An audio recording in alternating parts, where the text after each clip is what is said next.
தமிழக சட்டப்பேரவைக்கு வரும் 23ஆம் தேதி சட்டப்பேரவை தேர்தல் நடைபெறவுள்ள நிலையில் தமிழகத்தில் அரசியல் களம் சூடுபிடித்திருக்கிறது.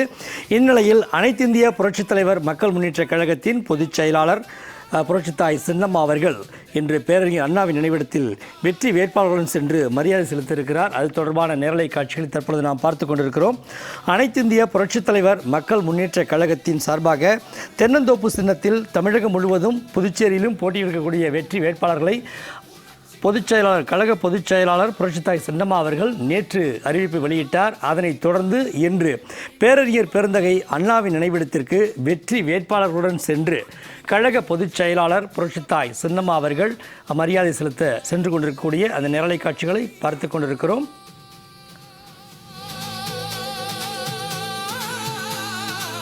சென்னை மெரினாவில் உள்ள பேரறிஞர் அண்ணாவின் நினைவிடத்தில் கழக பொதுச் செயலாளர் புரட்சித்தாய் சின்னம்மா அவர்கள் மரியாதை செலுத்த சென்று கொண்டிருக்கிறார். மரியாதை செலுத்தக்கூடிய அந்த காட்சிகளை நேரலையாக நாம் பார்த்து கொண்டிருக்கிறோம். கழக பொதுச் செயலாளர் புரட்சித்தாய் சின்னம்மா அவர்கள் பேரறிஞர் அண்ணாவின் நினைவிடத்தில் மாலை செலுத்தி மலரஞ்சலி மரியாதை செலுத்தக்கூடிய அந்த காட்சிகளை பார்த்து கொண்டிருக்கிறோம். தென்னந்தோப்பு சின்னத்தில் தமிழகம் முழுவதும் போட்டியிடக்கூடிய வெற்றி வேட்பாளர்களுடன் கழக பொதுச் செயலாளர் புரட்சித்தாய் சின்னம்மா அவர்கள் சென்று அண்ணாவின் சமாதியில் நினைவிடத்தில் மரியாதை செலுத்தி கொண்டிருக்கக்கூடிய அந்த காட்சிகளை நேரலைகளாக பார்த்து கொண்டிருக்கிறோம்.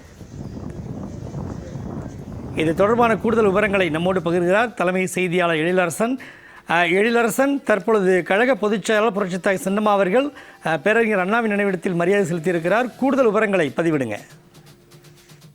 நிச்சயமாக எதிரிகளை வேறறுக்கவும் துரோகிகளுக்கு பாடம் புகட்டவும் புரட்சித் தலைவர் மக்கள் முன்னேற்ற கழகம் என்ற பெயரில் புரட்சித்தாய் சின்னம்மா அவர்கள் மாபெரும் கழகத்தை நிறுவியுள்ளதை தொடர்ந்து தமிழக அரசியலில் பல்வேறு நகர்வுகளை அவர் முன்னெடுத்து வருகிறார்.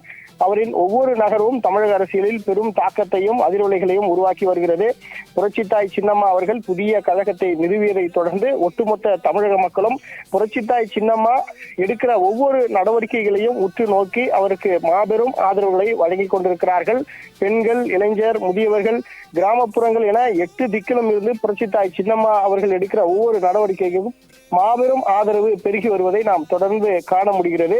எதிர்வரும் சட்டமன்ற தேர்தலை மையமாக கொண்டு புரட்சித்தாய் சின்னம்மா அவர்கள் அதிரடியாக பல்வேறு வியூகங்களை வகுத்து வருகிறார்.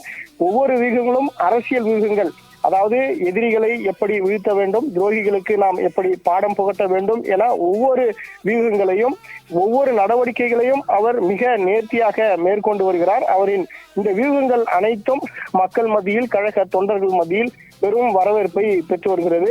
அது மட்டுமல்ல, கட்சியின் பெயர் மற்றும் கட்சியின் சின்னமான தென்னந்தோப்பு சின்னத்தை அவர் அறிவித்த நிலையில் அது ஒட்டுமொத்த தொண்டர்களாலும் தமிழக மக்களாலும் மிகப்பெரிய அளவில் அது கொண்டாடப்பட்டு வருகிறது.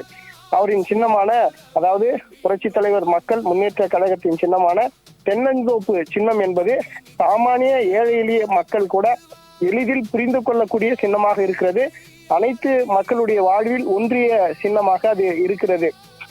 எப்படி மக்கள் அவர்கள் எளிதாக அதை உணர்ந்து அதை புரிந்து கொள்ளக்கூடிய சின்னமாக இருக்கிற காரணத்தினால் அது வெகுஜன மக்கள் மத்தியில் மிக விரைவாக போய் சேர்ந்திருப்பதை நாம் பார்க்க முடிகிறது. அது எதிர்வரும் சட்டமன்ற தேர்தலில் மிகப்பெரிய வெற்றி வாய்ப்பை நமக்கு வழங்கக்கூடிய ஒரு முக்கிய அது சாத்தியக்கூறாக அது மாறி இருக்கிறது. ஏனென்றால் புரட்சித்தாய் சின்னம்மா அவர்கள் தென்னந்தோப்பு சின்னத்தை அறிவித்த உடனேயே அதை கழக தொண்டர்கள் பல்வேறு திசைகளுக்கும் தமிழகம் முழுவதிலும் அதை கொண்டு சென்று சேர்த்திருக்கிற அந்த பாங்கை நாம் பார்க்க முடிகிறது.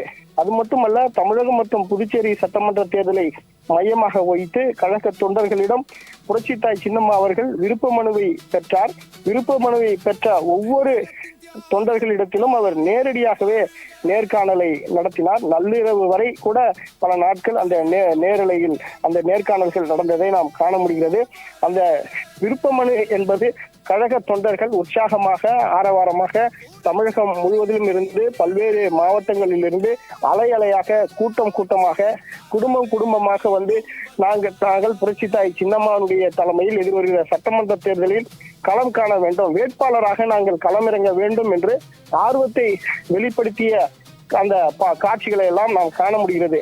இந்த நிலையில்தான் புரட்சித்தாய் சின்னம்மா அவர்கள் அதிரடியாக வேட்பாளர்களிடம் நேர்காணல் நடத்திய சில நாட்களிலேயே தமிழகம் மற்றும் புதுச்சேரி சட்டமன்ற தேர்தலுக்கான வேட்பாளர் பட்டியலை அவர் அறிவித்திருக்கிறார். நேற்று மாலை அந்த வேட்பாளர் முதற்கட்ட பட்டியல் வெளியானது. அதில் 21 வேட்பாளர்கள் 21 தொகுதிகளுக்கான அனைத்திந்திய புரட்சி தலைவர் மக்கள் முன்னேற்ற கழகத்தின் சார்பில் எதிர்வரும் சட்டமன்ற தேர்தலில் தமிழகத்தில் இருக்கிற சட்டமன்ற தொகுதிகளில் போட்டியிடக்கூடிய வேட்பாளர்கள் 21 பேரின் பெயரை எந்தெந்த தொகுதிகளில் அவர் போட்டியிடுகிறார்கள் என்ற பட்டியலை அவர் அதிரடியாக வெளியிட்டார். அது மிக பெரும் ஒரு தாக்கத்தையும் அதிர்வலையும் தமிழகத்தில் ஏற்படுத்தி இருக்கிறது. புரட்சி தாய் சின்னம்மாவினுடைய அந்த அரசியல் வியூகங்கள் தமிழகத்தில் மிகப்பெரிய ஒரு திருப்பு முனைகளை உருவாக்கி கொண்டிருப்பதை நாம் காண முடிகிறது. அது மட்டுமல்ல, கூட்டணி கட்சியான பசும்பொன் மக்கள் தேசம் கட்சிக்கு 2 தொகுதிகளை புரட்சி தாய் சின்னம்மா அவர்கள் ஒதுக்கி இருக்கிறார். காட்டூர் மற்றும் ஆலங்குளம் என 2 தொகுதிகள் அந்த கட்சிக்கு ஒதுக்கப்பட்டிருக்கிறது. அந்த PMT கட்சியினுடைய தலைவர் இசைக்கு ராஜா அவர்களுக்கு அந்த 2 தொகுதிகளும் அந்த கட்சிக்கு ஒதுக்கப்பட்டிருக்கிறது. அது மட்டுமல்ல, வெள்ளாளர் முன்னேற்ற கழகம் என்ற கட்சிக்கு அண்ணா சரவணன் நிறுவன தலைவராக இருக்கிறார். அவரது கட்சிக்கு 1 தொகுதி, நன்னிலம் தொகுதி ஒதுக்கி புரட்சி தாய் சின்னம்மா அதிரடி அறிவிப்புகளை வெளியிட்டிருக்கிறார்.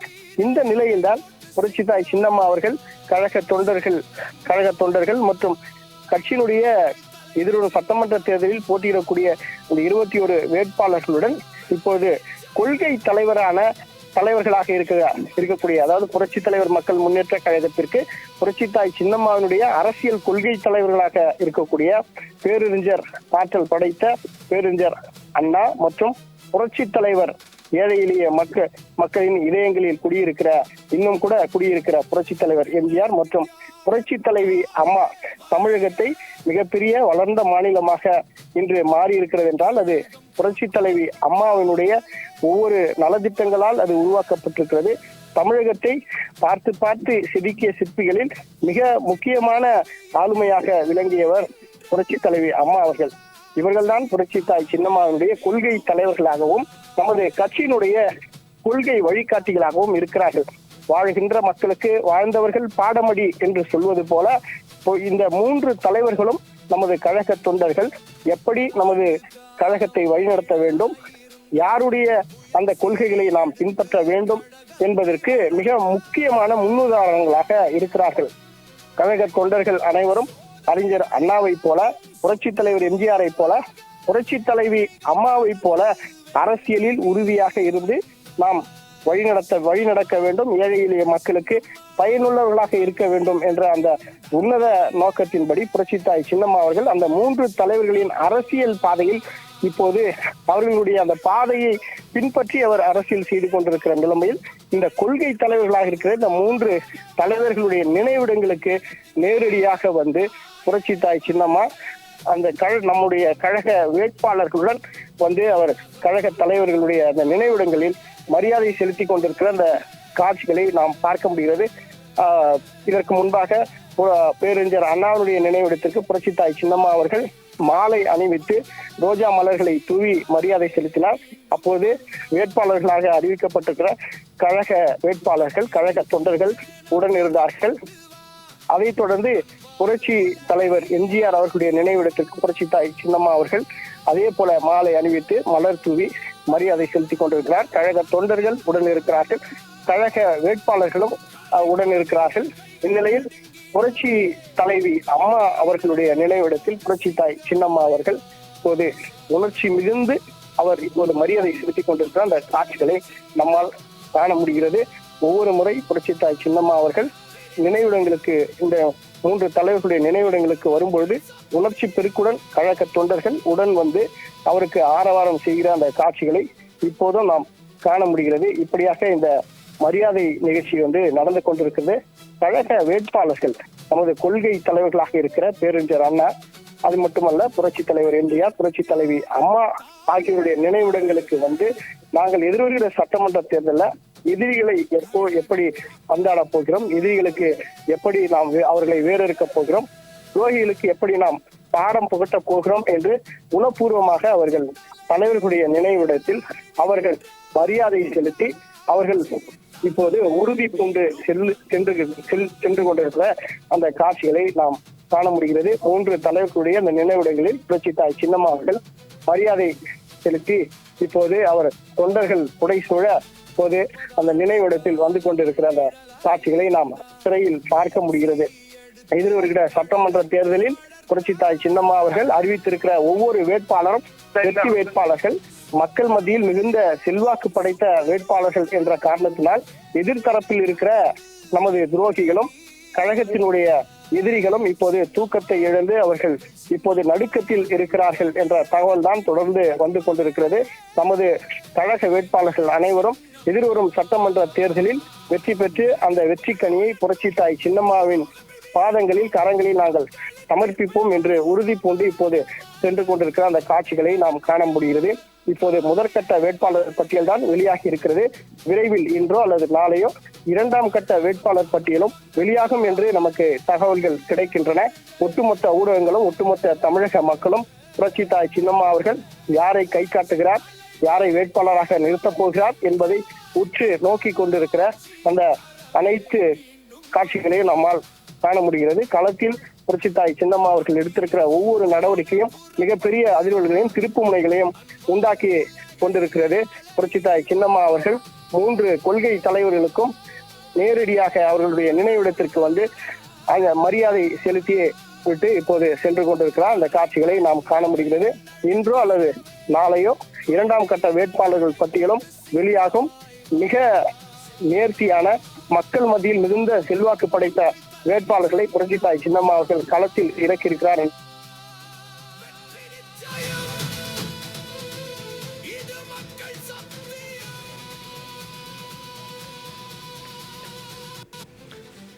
விவரங்களை வழங்கியமைக்கு நன்றி எழிலரசன். எங்களுடைய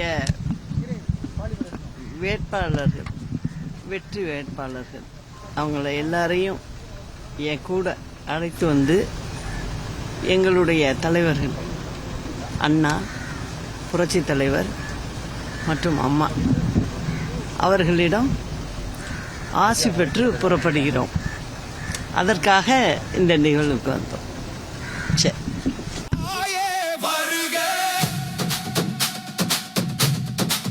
கழகம் காக்க வந்த